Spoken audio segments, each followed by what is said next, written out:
आज हम बात करेंगे वायल्स के बारे में। जो बैंकेट रनर्स आप देखते हैं आम जिंदगी में कि भाई कभी भी कोई व्यक्ति जांच कराने जाता है खून की, तो उसका जो ब्लड का सैंपल लिया जाता है, जिस ट्यूब के अंदर उनके कलर्स अलग अलग होते हैं, तो उन कलर के पीछे की कहानी क्या है आज हम जानेंगे। ये बहुत ही इंटरेस्टिंग नॉलेज है दोस्तों, क्योंकि कोई भी इंसान उस कलर कोड को देख के यही अंदाजा लगा सकता है कि भाई हो सकता है कि जो सैंपल रखने का इनका तरीका है कि भाई इस कलर के अंदर इस तरह का सैंपल, और जाहिर सी बात है यही होता है। लेकिन इसके पीछे बहुत ही एक इंटरेस्टिंग नॉलेज है जो आपको देखना चाहिए। यहाँ पे हम देखते हैं आए दिन पैथोलॉजीज में कि अलग अलग वायल होते हैं, रेड होता है, ब्लू होता है, ग्रीन होता है, ग्रे होता है, पिंक होता है, इवन येलो भी होता है, सॉरी। तो इनका मतलब क्या है? तो देखो भाई, जितने भी वायल्स होते हैं सबके अलग अलग कलर्स होते हैं, और कुछ एनारोबिक बॉटल्स भी होती हैं, उनके बारे में बात करेंगे बाद में, लेकिन अभी बात करते हैं वायल्स के बारे में। तो देखो भाई, जो वायल्स हैं इनके अंदर होते हैं एंटीकोगुलेंट्स। आप खुद दिमाग लगाइए दोस्तों कि अगर आपका ब्लड सैंपल ले लिया तो वो क्लॉट हो जाएगा, जाहिर सी बात है ब्लड बहुत जल्दी क्लॉट होता है। ब्लड को क्लॉटिंग से बचाने के लिए इन ट्यूब के अंदर होते हैं कुछ एंटीकोगुलेंट्स जो आपको नहीं दिखते हैं लेकिन होते हैं। ये तरह तरह के एंटीकोगुलेंट्स के कारण इनके कलर अलग अलग होते हैं, ताकि वो पहचान पाए कि भाई हमें किस तरह की जांच के लिए किस तरह की बोतल का या किस तरह की ट्यूब का इस्तेमाल करना है। तो शुरू करते हैं रेड से। तो देखो भाई, रेड जो होती है दो तरह की होती है, एक होती है प्लेन, एक होती है क्लॉट एक्टिवेटर्स।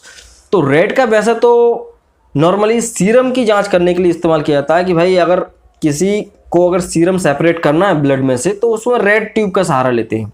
तो होता क्या है कि रेड जो अगर प्लेन की बात की जाए तो उसमें क्या होगा, प्लेन वाली जो है रेड प्लेन वायल, उसको हम सेंट्रीफ्यूजेशन मशीन में डालते हैं।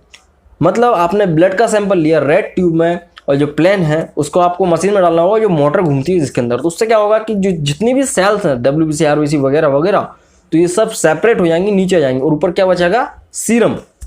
तो भाई सीरम हमें मिल जाता है। और वहीं कभी कभी इसमें एक क्लॉट एक्टिवेटर वाली ट्यूब भी आती है, तो उसका भी इस्तेमाल करते हैं, क्योंकि कभी कभी सही से नहीं हो पाता है सीरम सेपरेट। तो भाई इसके अंदर होता है काओलिन, तो ये क्या होता है, क्लॉट एक्टिवेटर है। तो ये क्या करेगा, सीरम को अलग कर देगा और जो सेल्स को सेपरेट कर देगा। अब आते हैं दोस्तों ग्रे के ऊपर। ग्रे ट्यूब या आप बोल सकते हैं ग्रे वायल। तो ये जो ग्रे वायल होता है दोस्तों, बेसिकली इसका इस्तेमाल तो हम शुगर की जांच के लिए करते हैं। अगर मान लो किसी को डायबिटीज़ है तो उसकी जो ब्लड की जांच होगी, अगर सैंपल देना है किसी को, तो वो ग्रे बॉटल या ग्रे ट्यूब लाएगा। यहाँ पे जो ग्रे ट्यूब होती है दोस्तों, उसके अंदर होता है पोटेशियम ऑक्जेलेट। ये एक्चुअली क्या है, एंटीकोगुलेंट्स है, और ये क्या करता है कि ग्लाइकोलाइसिस एंजाइम इनहिबिटर होता है। क्या होता है कि भाई अगर आपने ब्लड दिया तो हो सकता है कि उसके जो ग्लूकोज है उसकी ग्लाइकोलाइसिस हो जाए, वो लाइसिस हो जाए, टूट जाए, तो उसकी शुगर की जांच नहीं हो पाएगी। तो इसके अंदर जो पोटेशियम ऑक्जेलेट होता है वो इसकी ग्लाइकोलाइसिस को रोक देता है। इस तरह से हम इसका इस्तेमाल ग्लूकोज की जांच करने के लिए करते हैं, चाहे वो रैंडम हो या फास्टिंग हो। अब आते हैं पिंक। तो पिंक एक बहुत ही नॉर्मल सा है, मतलब कि उसका ज़्यादा कुछ खास यूज़ है नहीं है, बट सिर्फ दो चीज़ों में इस्तेमाल किया जाता है, या तो क्रॉस मैच में या तो ब्लड ग्रुप पता करने में। अगर किसी को ब्लड देना है या लेना है तो उसको जो क्रॉस मैच होते हैं, जब ब्लड के सैंपल लेते हैं तो पिंक वाले का इस्तेमाल करते हैं। हालांकि कई जगह पे EDTA यूज़ कर लेते हैं, तो ठीक है, EDTA भी बहुत ज़्यादा यूज़ होती है, तो वो अलग चीज़ है। अब आते दोस्तों पर्पल पे। सबसे ज़्यादा और सबसे मेन चीज़, सबसे ज़्यादा आपको देखने को मिलेगा लेवेंडर या पर्पल कलर का वायल, जिसे मेडिकल की भाषा में आप ये बोल सकते हैं EDTA, इथाइलिन डायमाइन और टेट्रा एसीटेट। इसके अंदर एंटीकोगुलेंट होता है जो कि इसकी वॉल्स पे लगा होता है, उसकी दीवारों पे चिपका रहता है।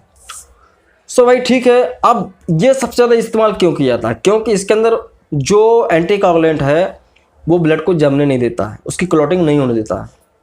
और हमें जो ब्लड चाहिए होता है, जब CBC होती है किसी व्यक्ति, कंप्लीट ब्लड काउंट, या HbA1c होता है किसी का, या RBC WBC प्लेटलेट्स काउंट की जानकारी लेना हो, हीमोग्लोबिन चेक करना हो, तब EDTA जांच की जाती है। इवन इलेक्ट्रोफोरेसिस ऐसी जांचों में भी इसका इस्तेमाल किया जाता है, क्योंकि ये ब्लड को जमने नहीं देता है। इस तरह से EDTA बहुत ही ज़्यादा फेमस है। और एक चीज़ बताना चाहूँगा दोस्तों कि यहाँ पे जो EDTA ट्यूब जब आप इस्तेमाल करते हैं तो इसको पूरा 180 डिग्री पे घुमाना होता है। आपने कभी देखा होगा, जो पैथोलॉजी वाला होता है वो पूरा उसको ट्यूब को यूं घुमाता है, क्योंकि उसको जो एंटीकोगुलेंट है ब्लड के अंदर अच्छे से मिक्स हो जाता है। क्योंकि वो पूरा दीवारों पे लगा हुआ है, उसके अंदर भरा नहीं हुआ है। अब बात करेंगे येलो ट्यूब की, जैसे हम जेल ट्यूब भी बोलते हैं क्योंकि इसके अंदर जेल होता है। अगर आप कभी भी ब्लड सैंपल देंगे येलो ट्यूब के अंदर, उसके अंदर आपको जेल दिखेगा, बाकायदा दिखेगा। आप देखेंगे कि यार इसमें तो कुछ था, जेल था, कुछ लिक्विड सा था, उसके अंदर ब्लड को मिक्स कर दिया। तो ये होता ही है क्योंकि इसके अंदर जेल फॉर्म में रहता है एंटीकोगुलेंट, जो कि ब्लड से सीरम को सेपरेट करता है। हालांकि रेड ट्यूब की तरह काम करता है, लेकिन ये बहुत ही ज़्यादा कारगर है क्योंकि जब भी आप इसमें ब्लड को डालेंगे तो पूरी सेल्स इसमें सेपरेट होकर नीचे जाएंगे और जो सीरम है तो है पूरा ऊपर आ जाएगा। अब आते हैं दोस्तों ब्लू के ऊपर। तो इसके अंदर पाया जाता है ट्राइसोडियम सिट्रेट। ये एंटीकोगुलेंट है दोस्तों। ये क्या करता है कि जब भी ब्लड आप इसमें लेते हैं तो इससे आपको प्रोथ्रोम्बिन टाइम की जानकारी मिल जाएगी। मतलब प्रोथ्रोम्बिन टाइम की जांच इससे कर सकते हैं आप, या इवन फाइब्रोनोजन जांच इससे हो सकती है, या वारफेरिन, या ये सार इवन। तो ये सब जांचें हम ब्लू कलर की वायल से करते हैं। एक चीज़ और बताना चाहूँगा दोस्तों कि जो ब्लू कलर का वायल होता है जिसके अंदर ट्राइसोडियम सिट्रेट पाया जाता है, वो थोड़ा महंगा पड़ता है पैथोलॉजी वालों को। तो वो क्या करते हैं, जुगाड़ कि भाई कोई भी नॉर्मल रेड ट्यूब ले लेते हैं प्लेन वायल, तो उसके अंदर क्या करते हैं ट्राइसोडियम सिट्रेट पहले ही डाल देते हैं, थोड़ा भर देते हैं एक मार्क करके, और फिर उसमें ब्लड सैंपल ले लेते हैं। तो उनका काम वैसे बन जाता है। नहीं तो वो वाला जो ब्लू वाला वायल है थोड़ा महंगा पड़ता है। तो ये भी जुगाड़ होती है। और एक यहाँ पे चीज़ बताना चाहूँगा कि जो रेशियो होता है ट्राइसोडियम सिट्रेट और ब्लड के बीच में 1:9 होता है, कि मतलब 1 उसमें अगर एंटीकोगुलेंट है तो ये यहाँ पे जो 9 रहेगा ब्लड रहेगा, ये रेशियो रहता है। अब बात करेंगे ग्रीन के बारे में। तो देखो भाई, ग्रीन होता है हेपेरिन ट्यूब। तो इसके अंदर हेपेरिन होता है लिथियम और सोडियम। तो जाहिर सी बात है अगर किसी को लिथियम की जांच करानी है तो वो लिथियम हेपेरिन वाला ट्यूब नहीं लेगा, वो सोडियम वाला लेगा। और जो हेपेरिन इसके अंदर लिया जाता है दोस्तों, वो पोर्साइन की इंटेस्टाइन के म्यूकोसा से लिया जाता है। और इसकी जो जांच हम करते हैं जस्ट कैरियोटाइपिंग के लिए करते हैं, इलेक्ट्रोलाइट्स की जांच के लिए हम ग्रीन कलर का बॉयल होता है उसकी जांच के लिए हम लेते हैं। तो यहाँ पे कुछ एनारोबिक बॉटल्स भी होती हैं जिनका इस्तेमाल सिर्फ और सिर्फ ब्लड के कल्चर बनाने के लिए किया जाता है। और कुछ एवीजी सिरिंज होती हैं जो कि हमारे आर्टेरियल ब्लड को कलेक्ट करने के लिए इस्तेमाल करते हैं। मतलब कि डायरेक्ट आर्टरी से ब्लड को निकाल के उसमें सेव किया जाता है। तो इनके बारे में कोई नेक्स्ट टाइम देखेंगे। ये होता है दोस्तों पूरा फंडा कि भाई जो ब्लड को कलेक्ट करने के जो बॉयल्स होते हैं उनके कलर का फंडा क्या है, उनका क्या मतलब होता है, क्या स्टोरी रहती है। आशा करता हूँ आपको वीडियो पसंद आएगा। पसंद आए तो लाइक करना। अगर आपने हमारे चैनल पर प्लीज़ चैनल को सब्सक्राइब करो ऐसे ही वीडियो और देखने के लिए। मिलते हैं नेक्स्ट वीडियो में दोस्तों। जय हिंद, वंदे मातरम।